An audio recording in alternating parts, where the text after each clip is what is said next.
Coach Fernandez is now available for opening questions. Coach, if you want to start with an opening statement. Yeah. It's good to see, our kids back on the floor even after, 31 practices, 10 team workouts. I know we had two close scrimmages against two other schools, and then we brought in officials 4 times.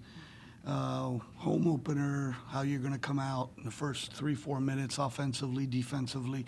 But I was happy that we were able to play all 12 players in the first half.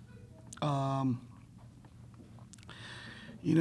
good thing is, you had 22 assists on 34, and I think the one thing that you look on what we could have done better, right? In that final media, trying to keep them under that 40 marker, and we fouled, and we in that first half, they only had 2 points off of turnovers. They had 13 off of our turnover. So that's the biggest thing is that 18 turnover a number. That can't happen. But as I told our kids, I thought we shot a really big clip at 53, and if you take care of the ball, and you're at 12 turnovers, you score on 3 of those, then there's more points up on the board. But impressed. I thought Mama Dembele did a great job pushing tempo, getting people involved. 8-8, her first game out. She's got a lot of people to pass to that can make shots, and then Lure coming out and having 16-7, that type of evening. Happy for our guys, but we're off tomorrow. Now we got to turn around and get ready for Mount St. Mary's on Thursday, and then go on the road at UConn, leave Saturday to play Sunday. Questions? Some players new to a team might take a while for them to ease in. Was Mama never one of those, like, she obviously looks like she's just a take charge kind of person? Yeah, she's a 4-year starter in the SEC, right? So she's played in a lot of games. Romy King, played in that league as well. So she was a seasoned person, and now she goes in a program that she's surrounded by people that can score, shoot the ball. I thought Laura had a really good offseason, and Carla and Inez, that those guys are going to finish shots, and she's still very, very unselfish. I think she can, she passes up on a lot of things. Coach, speaking of Lore, she has a lot of shooters around her. There's a lot of shooters around her. That 5 position in your offense, what are you looking for from that 5, game in and game out as the season goes on? Well, putbacks, rim runs, and finishing in the paint, and she did that today. The turnovers, it seemed like at times were maybe guys are a little too eager. Is that right? Is this correctable kind of stuff? Yeah, a lot of times, with our group, we're so talented out in the perimeter. You start to create for yourself, then it causes some issues. Now, don't get me wrong. We got some very talented individuals on the floor that we're gonna have to sometimes. Those guys, I'm gonna go to them, and they're gonna put the ball in the basket. But I wish the ball would have moved a lot better, extra pass wise today. And the good thing is, now we watch film and we get better at that. What was the free throw number? Yeah, what's your free throw number say, Coach? Not good. What, is that just the first game thing or an early No, season thing? no, What we is didn't that? shoot it very good in either scrimmage. Okay. And it's not because we don't shoot enough of them, but maybe we're gonna have free throw patrol.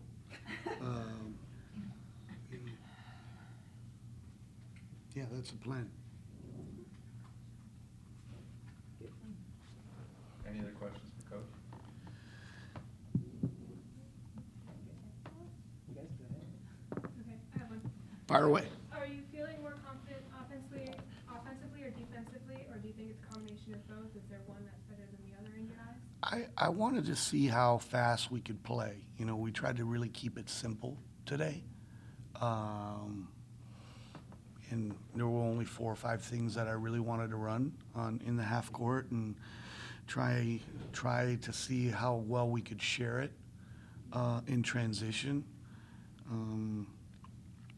But defensively, I think we gave up too many middle drives, and we bailed them out on some fouls. So we got to look at, okay, number one, why is the ball going middle, and why are we out of position on some of those fouls? Good question. What made you want to be a coach in women's basketball? Ooh, wow. See, I turned 53 this month. So I've been here for 25 years. But when I started coaching, I started on the men's side first. But the women's basketball always was a passion of mine and intrigued me. And I became a high school basketball coach at a young age. And I just stayed on the women's basketball route. I love how clean our sport is as far as on both ends of the floor. The women's basketball is very fundamental. It's played below the rim. I think there's a lot more tactical things involved. And also I think I was always drawn to women's basketball having 5 daughters as well. So, but I wouldn't have it any other way. I'm really happy coaching this group, and being here for 25 years has just been amazing. Thank you, Coach. Appreciate it. All right. All right, get your hard questions ready for these two guys. Come on, Laura. All right, guys. See you Wednesday. Get some rest. Lord, you give everybody. Ah, Joey, I trusted you, man. That's what I told her before post-game on Florida. Oh, okay. Stat sheet in case you guys. Oh, needed it. yes, let me see this. Roman Levy and Laura Mputu are now available for questions. Laura had a career high 16 points, and tonight Romy had 14 questions. Career high, Laura. Yeah. I was all over that, by the way, Laura, so let me ask you, you look very confident. I know last year you looked that way a lot of times. Describe the confidence for you. Did it really pick up at the end of last year and now it's even higher? I mean, I started at the end of the last year. I was more confident with the team. And then I was also stay here the whole summer, just working on my stuff, my shots, and my layups. How often do you guys work on that? I mean, because it seemed like it was A lot. easy, but it's not always that way, right? I mean, a lot. I do miss a lot in practice, but I know I'm just working on it. And then in the game, just like confidence get more easier. Or at that 5 spot in the offense, you're gonna face some big bodies down there. Defensively, you did a nice job today, leaving space, not letting yourself get pinned. What is your strategy as you go through the season, as you face the bigger and bigger bodies in like the South Carolinas, the Yukons? I mean, I'm a small post player, but I have quick feet, so that's my strategy. What encouragement made you lean toward doing women's basketball? For me, it's an easy answer. My grandma was an Olympian, and my mom and my sister played basketball in the national team back home. So for me, I automatically lean towards basketball. I personally didn't try any other sports but basketball before, so it's really, really hard for me to tell you what made me choose basketball over anything else. But women's basketball is just fun. It's fun to be out there and show other girls like you all that we're capable of doing what other people are doing and what other athletes are doing, and it's not just a male sport. So I'm really having fun being out there. I mean, me, it's easy. It came from my mom. She was a player for the national team, so I just got it from her. But it doesn't mean it has to be someone in your family, How long have you guys been playing basketball? I started when I was 3 and I'm 24, so 21 years. Yeah, I started when I was 5. So now, A long time. yeah. A lot of tears. Romy, can you tell us how nice was it for you to have Sammy Priestess back on the floor Oh, if you're yeah. healthy? I'm really happy for her. It's been a roller coaster for her, and I know how it is because I tore my ACL. It's gonna be 3 years yesterday, actually. So I tore my ACL. I've been through the same injury. I've been through the same rehab. So I know how it is, and I know how mentally exhausting it is. So I'm really proud of her. She needs to be more easy on herself. She needs to take her time and kind of she need to trust herself. You know, I'm really, really happy for her being back on the court. It's her last year, and I just want to be there for her, support her, because for me, I have another year. I know that that's her last year, and I really want her to enjoy it. So I'm trying to make it better for her. Laura, you know, a lot of people might have seen Mama for the first time tonight, that one-handed easy pass that got you open, but you've seen it for a while. What was your first reactions to playing with her, and how nice is it to have? I mean, it's really cool to play with Mama. She have a really good vision, so she just make my life easier with the putback. I just Yeah. catch it and like finish it. And you have to be ready for her stuff because it's Yeah, running fast. because she's not gonna look at you, but she's gonna pass it. Yeah, you just have to be ready all the time, especially for them in the post, because Mama is so quick. So I think that Laurel learned to kind of like be ready for the pass. At the beginning, we had to kind of adjust, all of us, but they showed you all that they can do it pretty good. Romy, what are your expectations for yourself? I know you have expectations for the team, but you're the preseason conference player of the year. What are your expectations for yourself and for what you can do with this team going forward? For the most part, I keep telling people that preseason doesn't mean anything. You know, people choose me as the preseason player of the year, but it doesn't mean anything until I am the player of the year at the end of the season. I think that with this team, it's going to look different how I play on the court just because we have a different point guard. We have more perimeter guys. So for me, it's just being a better leader. Learn how to lead, be like a better leader on the court, because I think that once we have that connection on the court, we all just going to have more fun and we all going to play better. Excellent. So it was a pretty dominant performance points-wise, of course, but as players, as coaches, you can look at the stat sheet and tear yourselves apart, pick yourselves apart as one by one. How do you keep team morale up, whether it's a win or a loss? So you mean, Just in general, like how do you keep your guys hyped up, especially as a leader I think, and as a player? I think for the most part, we know what we have. We know what we're capable of doing, and if we're not showing it in one day, we know that we can turn it up. So like from today, we won by 40. But personally, I don't think that we played well. I think we played good, but I don't think we played well. I think that we were better. There's a lot of things that we can get better at. So for the most part, you know, once you lose, you don't see it as a failure. You see it as kind of like something to learn from. Because most of the time when you lose, you kind of like learn from it and kind of see where you can get better at. For me, like I love failing because I think I'm getting better when I fail. When we win, I mean, you feel like you're at the top of the world, but most of the life we're gonna like fail and have these like little bumps in the road to get you to where we're at now.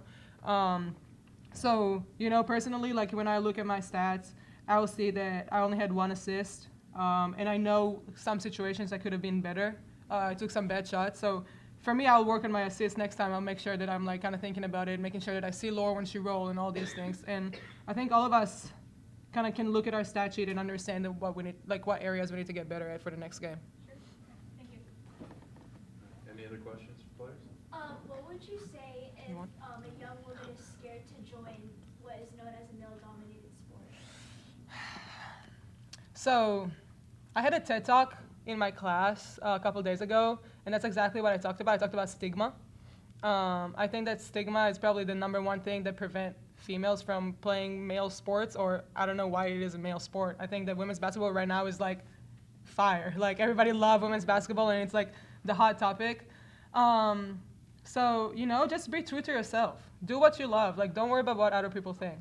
That's how I live every day. I wake up and I'm like, you know, I don't care about what other people think. I'm gonna like stick to my ethics and my beliefs, and like if this is something I believe in and I'm a good person while I'm doing it, just go with it, you know, whatever you do, not just basketball but everything that you do in life. I don't think that you should ever care about the stigma, what other people think, if it's a male sport or a female sport, because I don't think there's such thing as a male sport, you know. One last question. I don't know if you both, did you ever have any interactions with Coach Abdul-Rahim? I noticed Yeah. that the patches that everyone's wearing, and can you explain what he meant to this university in your words? I was actually really close to him. Also, just kind of like, you know, he has a Muslim background and I have a Jewish background.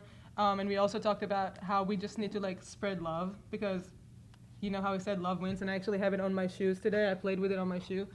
So I was really close to him. I was closer to his younger son, Aiden, as well. So for me, it was really, really hard, kind of like, you know, just processing the whole thing. So, you know, I just want to say that I'm here for his family, and I really, really hope that the Mans will be able to play for him this season and kind of pull it off. But, yeah, it was tough. It's sad times, but unfortunately it's part of life, and we all kind of have to learn how to deal with it, you know? I was not really close to him. Like I spoke to him 3 times, but like I like the way he was, and I love the way he was coaching. It was really someone like really positive. So I was really. It was also a little bit hard for me when I heard his ex-wife speaking. So yeah. She cried a lot. But yeah, it's. Thank you, guys. Thank you so much. Thank you. I paused it. Let me see your shoes, Romy. Yes. Oh, very nice. But